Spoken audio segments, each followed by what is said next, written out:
अस्सलाम वालेकुम दोस्तों, वेलकम टू एचटी कोडर। मैं हूं मोहम्मद आकिफ़ हुसैन और आज का जो हमारा टॉपिक है वो एपीआईज़ पर है कि एपीआई क्या होती है जेएस में और इसकी फुल फॉर्म क्या है और कैसे हम इसको एपीआई को यूज़ करते हैं प्रोजेक्ट्स में और एपीआई है क्या। ठीक है, आज की जो वीडियो है हम इसके अंदर एपीआई के ऊपर बात करेंगे और इंशाल्लाह नेक्स्ट वीडियो में हम एक वेदर ऐप बनाएंगे और कोशिश करेंगे कि हम इसके ऊपर 2 प्रोजेक्ट्स बनाएं, एक वेदर ऐप और वेदर ऐप के अंदर हम एक तो यूजली सब वेदर ऐप्स बनाते हैं, हम उस वेदर ऐप में कुछ स्पेशल ऐड करेंगे लाइक एयर क्वालिटी वगैरह या कुछ और। ठीक है, और या फिर हम क्या करेंगे, एक कंट्री ऐप बना देंगे लाइक कंट्री फ्लैग्स टाइप या और कोई वेबसाइट। ठीक है, एपीआईज़ को यूज़ करके। ठीक है, नेक्स्ट हम इसके ऊपर प्रोजेक्ट बनाएंगे। तो हम बात करते हैं एपीआई के ऊपर।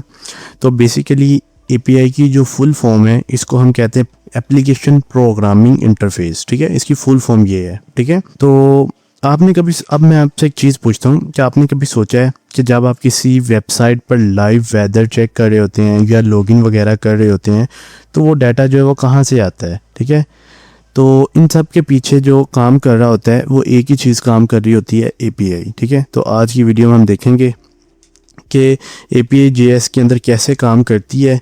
ठीक है, और कैसे हम एपीआई का यूज़ करते हैं, हम फेच मेथड का यूज़ करके रियल टाइम डाटा कैसे मंगवाते हैं, हम आज की वीडियो में देखेंगे अच्छे से। ठीक है, अगर आप एक मॉडर्न वेब डेवलपर बनना चाहते हो ना तो ये कंसेप्ट आपके लिए बहुत ज़रूरी है। तो इसलिए आपने इस कंसेप्ट को अच्छे से पिक करना है, यानी कि जितना मैं आपको बताऊँगा इतना आपको आइडिया होना चाहिए। ठीक है, तो सबसे पहले मैं आपको एक एग्जांपल की हेल्प से एपीआई का कंसेप्ट समझाना चाहता हूँ।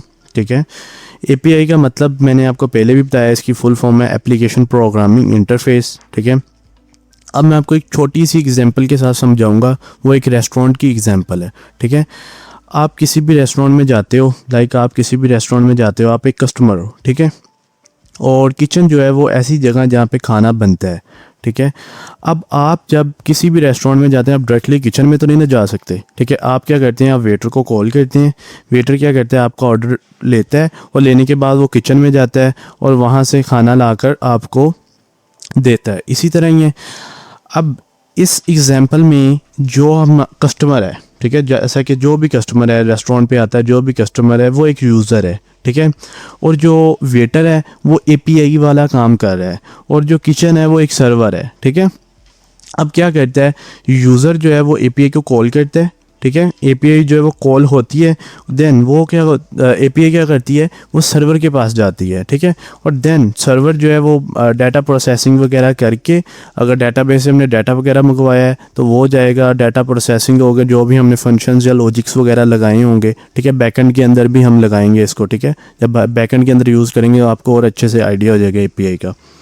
तो सर्वर क्या करेगा, डाटा प्रोसेसिंग वगैरह करके अपनी वो रिस्पॉन्स करेगा वापस एपीआई को। एपीआई जो होगी वो डाटा डिलीवर कर देगी यूज़र को। ठीक है, आसान एग्जांपल के साथ समझाता हूँ कि यूज़र और सर्वर के दरमियान एपीआई जो है ना वो एक ब्रिज की तरह काम करती है। ठीक है, यानी कि 2 सॉफ्टवेयर्स के दरमियान अब फ्रंट एंड और बैक एंड। ठीक है, फ्रंट एंड के अंदर क्या होता है, वो सारा डिज़ाइन हुआ होता है और बैक एंड के अंदर क्या होता है, सारे आपके लॉजिक्स वगैरह, डाटा प्रोसेसिंग और डाटाबेसेस वगैरह आपने यानी कि की होती हैं। ठीक है, अब यूज़र जो है वो फ्रंट एंड देखता है, फ्रंट एंड देखने के बाद कुछ भी लाइक वो वेदर ऐप बनाई हुई है जो आपने, उसके अंदर से वो डाटा को चेक करता है, लाइक फैसलाबाद का टेम्परेचर चेक करता है या कराची का टेम्परेचर चेक करता है। तो वो क्या होगा, वो एक एपीआई कॉल होगी, एपीआई सर्वर के पास जाएगी, सर्वर उसका डाटा प्रोसेसिंग वगैरह करके डाटाबेस से आपको फ़ौरन रिस्पॉन्स दे देगा। ठीक है, तो ये एक एपीआई का काम होता है। सिंपल सी इसकी एग्जांपल थी, मुझे उम्मीद है आपको समझ आई होगी। अदरवाइज ये इमेज में भी देखें कि ये कस्टमर है, इसने ऑर्डर किया है, एपीआई के पास गया है, एपीआई ने क्या किया, रिस्पांस कर दिया है। ये देखें ना, रिक्वेस्ट हुई है एपीआई को, उसके बाद उसने रिस्पांस किया है सर्वर को, सर्वर ने डाटा प्रोसेसिंग किया, डाटाबेस वगैरह करके रिस्पांस कर दिया एपीआई को इमीडिएटली। ठीक है, और उसके बाद एपीआई ने रिस्पांस डिलीवर कर दिया डाटा जो है वो यूज़र को। तो सेम यही एक एग्जांपल है एपीआई की। मुझे उम्मीद है आप लोगों को सबको समझ आई होगी एपीआई कैसे काम करती है और ये क्या चीज़ है। बस यही एपीआई है। ठीक है, बाकी जो इसके अंदर लॉजिक्स वगैरह काम वगैरह कैसे एपीआई को कॉल करते हैं, कैसे सर्वर के पास जाती है, कैसे रिस्पांस मिलता है, वो हम जब कोड करेंगे तब आपको और अच्छे से समझ आ जाएगी। और जब हम फ्रंट एंड और बैक एंड के ऊपर काम कर रहे होंगे तब आपको और डेप्थ से भी अच्छे से समझ आ जाएगी, ठीक है। बाकी तो फिर टाइम के साथ साथ ही है, आपको टाइम के साथ साथ चीज़ें समझ आएंगी, ठीक है। अच्छा जी, अब ना API के लिए हमें सबसे पहले ना, हम VS कोड में अब आ चुके हैं। अब हम फेच मेथड का यूज़ करेंगे API को फेच करने के लिए, ठीक है। तो API को फेच करने के लिए ना हमारे पास एक URL होता है, ठीक है। अब अभी हम एग्जांपल के लिए ना एक वेबसाइट है जेसन प्लेस होल्डर, ठीक है। ये क्या करता है, ये डेवलपर्स को ना फ्री में टेस्टिंग डाटा देता है, ठीक है। तो अभी हम इसका यूज़ करेंगे। अच्छा जी, ये हमें एक URL देगा, ठीक है। ये एक URL है, इसको हम कॉपी कर लेते हैं इसी तरह ही, ठीक है। हम यहाँ पे एक वेरिएबल बना लेते हैं URL नेम से और उसके अंदर हम इसको रख लेते हैं, ठीक है। सॉरी, कोट्स के अंदर इसको रखते हैं, ठीक है। और देन अब हम क्या करेंगे, हम इसी को बेशक कॉपी कर लें, आप यहाँ पे पेस्ट कर लें, ठीक है। और इसकी जगह पर आप अपने वेरिएबल का नेम राइट कर दें, ठीक है। अब यहाँ पर क्या हो रहा है, जो फैच है वो सर्वर को रिक्वेस्ट भेज रहा है, ठीक है। अब आपको पता है कि डाटा जो वो इंटरनेट से आना है तो थोड़ा टाइम भी लग सकता है, इसलिए ये एक प्रॉमिस की तरह हैंडल करता है कि जैसे ही डाटा आएगा वो क्या करेगा, वो हमें जेसन में कन्वर्ट कर देगा। जेसन क्या होता है, जेसन रीडेबल डाटा हमें प्रोवाइड कर देगा, ठीक है। और जिसे जो कि हम रीड कर सकते हो, ठीक है। मैं आपको भी दिखाता हूँ भी यूँ करके, तो वो कन्वर्ट कर देगा, देन हम इसको रीड कर सकते हैं और देन फिर वो क्या होगा, वो डाटा को हम यूज़ कर सकते हैं, ठीक है। सबसे पहले क्या हुआ जी, वो डाटा एक आएगा, आने के बाद वो जेसन के अंदर कन्वर्ट हो जाएगा, ठीक है। और उसके बाद वो क्या होगा, कन्वर्ट होने के बाद हम उस डाटा को यूज़ कर सकते हैं। अब हम इसको अगर चेक करें इंस्पेक्ट करके, तो ये देखिए ये ना डाटा आ चुका है, ठीक है। एक पोस्ट जो है ना वो आ चुकी है, जिसमें उसने हमें एक जेसन की फॉर्म में डाटा दी है, बॉडी, ID, टाइटल और यूज़र ID, ठीक है।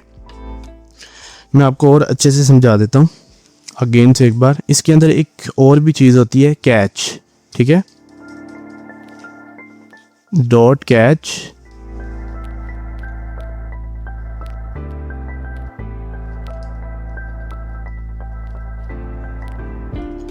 आप इसको इस तरह भी कर सकते हैं, केला ही लिख के भी।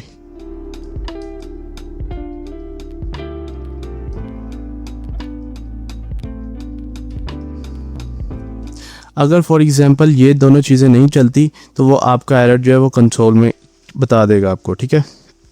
अच्छा, अब हम इसको ना थोड़ा समझते हैं एक बार फिर। फेच क्या कर रहा है, जो हमने URL लिया है जेसन प्लेस होल्डर से, जो हमें डाटा प्रोवाइड करेगा, वो हम इसके अंदर उसको फेच कर रहे हैं, ठीक है। वो क्या कर रहा है, इंटरनेट से जो है हमारा डाटा वो मंगवा रहा है, API को कॉल कर रहा है, ठीक है।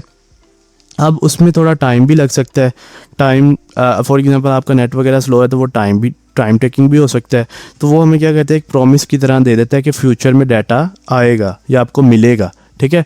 और जैसे ही डाटा मिलेगा, डॉट देन क्या कह रहा है कि जैसे ही आपके पास डाटा आएगा वो इसको ये वाला फंक्शन चलेगा और फंक्शन चलने के बाद जो भी आपका डाटा आएगा उसको जेसन में कन्वर्ट कर देगा और कन्वर्ट करने के बाद फ़ौरन बाद वो हम उस डाटा को यूज़ कर सकते हैं। हम उसको console.log में हम उस डाटा को यूज़ कर रहे हैं या उसको देख रहे हैं, ठीक है। अगर फॉर एग्जांपल आपका नेट का इशू है या आपने जो API कॉल किया उसमें कोई एरर है, तो वो क्या करेगा, वो आपको कैच में जो आपने डॉट कैच राइट किया है वो आपको कैच में एरर दे देगा। एरर कहाँ पे देगा, आपने फॉर एग्जांपल अभी हमने कंसोल में एरर शो करवाना है तो वो कंसोल में आपको एरर शो करवा देगा, ठीक है। ये था एक बेसिक सा API को कॉल करने का तरीका और API क्या होती है। मुझे उम्मीद है आप लोगों को समझ आई होगी, ठीक है। अब इसको हम एक और भी तरीका है API को मैनेज करने का, वो हम बाद में देखेंगे, अभी नहीं उसको देखेंगे, उसको इंशाल्लाह हम बाद में देखेंगे कि वो क्या है, ठीक है। वो सिंक अवेट ट्राई कैच के थ्रू भी आप कर सकते हैं।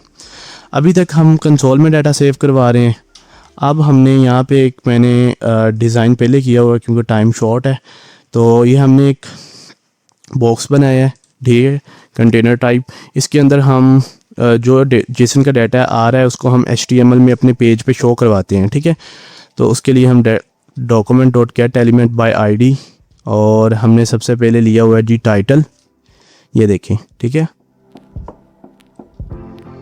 अच्छा जी, इस टाइटल को हम यहाँ पे सबसे पहले गेट कर रहे हैं, उसके बाद inner HTML is equal to, और यहाँ पर जेसन डॉट, अब आपने टाइटल लेना है ना फॉर एग्ज़ाम्पल, इसको हम एक बार कमेंट कर दें और यहाँ पर कंसोल करवाते हैं एक बार।